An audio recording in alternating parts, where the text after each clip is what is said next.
So I will start. So where to start? Maybe Okay, I can start. You want to start Yeah, somewhere? I will start. You know where Okay. to start? Go for Okay, it. Orestis. Yes. You're part of the Ultraleap team that has worked for a long time with these devices. So what do you think is the most exciting thing that we have done during Touchless, in particular about ultrahaptics technology? Yeah, so we've done a lot of research around the tech. I think all of the project partners have experimented with the technology, and it was good to have the technology at the level where it was at the beginning of the project almost 4 years ago, because that enabled us to hit the ground running and start understanding both the technology but also how we perceive it, what emotions are being triggered, and then starting to characterize those. So there's been all this groundwork, let's say. Then we built this library of sensations and a library of emotions, a vocabulary. That was something that your team was also leading, actually. So that was really exciting as a building block. But the most exciting thing for me was when we managed to plug this into a system and train a model, a machine learning model that could choose from that library according to what emotion or what sensation or what perception or what is more appropriate for the experience that we wanted to have. So that's the most exciting thing for me. I think that was kind of the ambitious part of the project. This is something that we could only see with the binoculars at the beginning, and we managed to get closer and closer to it, and we now have a working prototype of that. Yeah, no, I think that we knew the stimulation parameters that you can manipulate to create experiences. We already had those to begin with. We have the frequency, the amplitude, the intensity, but then how to, like, which parameter influences which sensations and how to mix those in order indeed to create the more complex experiences. That's really interesting. So how these basic ingredients, you could say, in which portions and mixes those should be compiled. I think that's also a very interesting question.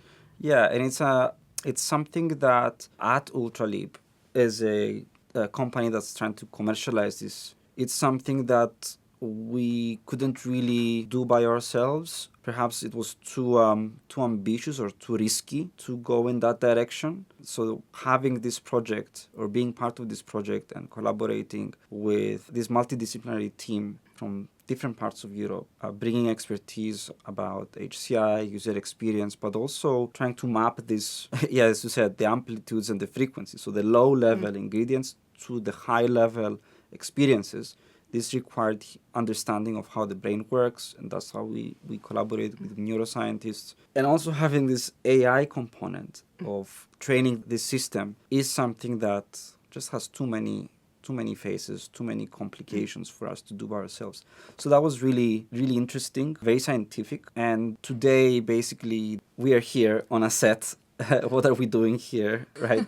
It all kind of comes together. We're not just showing one technology. Actually, we've had many different types of touchless technologies, some that we filmed here in this set, but also previously in this office and home office environments. So do you want to say why we're doing this and how it all comes together? Yeah, so I guess there is the AI part. So what we illustrated today in this scene was that the family and the friends were dining, and then while they were telling the story, indeed the AI mixes the basic ingredients real time at the same time when the story is told, and not just mixes parameters from a single device, but the different sensations, the multiple devices or multiple technologies that we have developed during this project can create and the experiences. So it matches those parameters into the narrated story that the discussion that is going on around the table. And there are many things in play here which has made the project, the research questions as well, very interesting and also challenging. Because, of course, if you do paintings with AI or arts, you have colors, you mix those, you take samples of existing photographs or existing paintings, and then you mix those, then you generate new ones. But here, it's much more complex for many reasons. One is that the technology is novel, so we don't even know what the colors are, what the parameters are, and then we try to mix those, and we have no clue what kinds of sensations, like low-level sensations, they produce. Some are, of course, very obvious. Okay, you can create painful sensations if your parameters from a certain device are intense enough. But how do you make pleasant sensations, and how do you create those, not just a mix of colors, a more complex experiences as a whole? The design space in this is very large, so that has made it challenging but also interesting to aim to create these complex, not just functional sensations, not just creating a sensation of drawing a circle on your palm or perceiving a shape, but like really having this complex experiences. Yeah, as you said, the parameter space is big, the design space is big, the complexity space is big, and it's really difficult, and it's perhaps one of the biggest challenges is once you have a technology and you have some kind of solution, how do you find the most appropriate one? And one way to do that is, market research and so on. But this is a technology which is very difficult to do market research with because it's haptic, it's tactile. So if you find a random person and you start asking them questions, they will be like, what do you mean? Low frequency plasma sparks. What is this? It's very difficult to explain and to describe. It's much more easier if you can come and feel it and touch it. But the initial reaction, the excitement, the novelty effect is so large that even then it's very difficult to have a follow-through market research because of the novelty effect. So the way we tried to pull it together is to kind of reenact a normal, everyday type of activity that's taking place in a dining room or in an office or during a field trip visit. So, and try to insert this technology within that narrative, make it a little bit invisible, because we think that good technology shouldn't be intrusive, it should be invisible. But at the same time, as we were doing that and we acted out this scene, we came across aspects that we didn't think about before, such as, well, if this is something that you will feel and induce sensations that may be uncomfortable, then we need to ask for someone's consent. Are they okay with that? Sometimes the system might not know what to do exactly and may take a more conservative type of approach. And so these are things that we've discovered just by doing this thought experiment. Of course, during this demonstration, we're acting it out, so we haven't connected all the powers and the cables, and there's a lot of engineering that still needs to happen until this is real. But through this project, we try to apply these principles of responsible innovation and take, as soon as we can, our prototype and our feasibility and try to look forward. How might this be used? What problems may arise? Who might be uncomfortable with this? And identify those gaps early and introduce them, adjust our technology and our development roadmap as we go.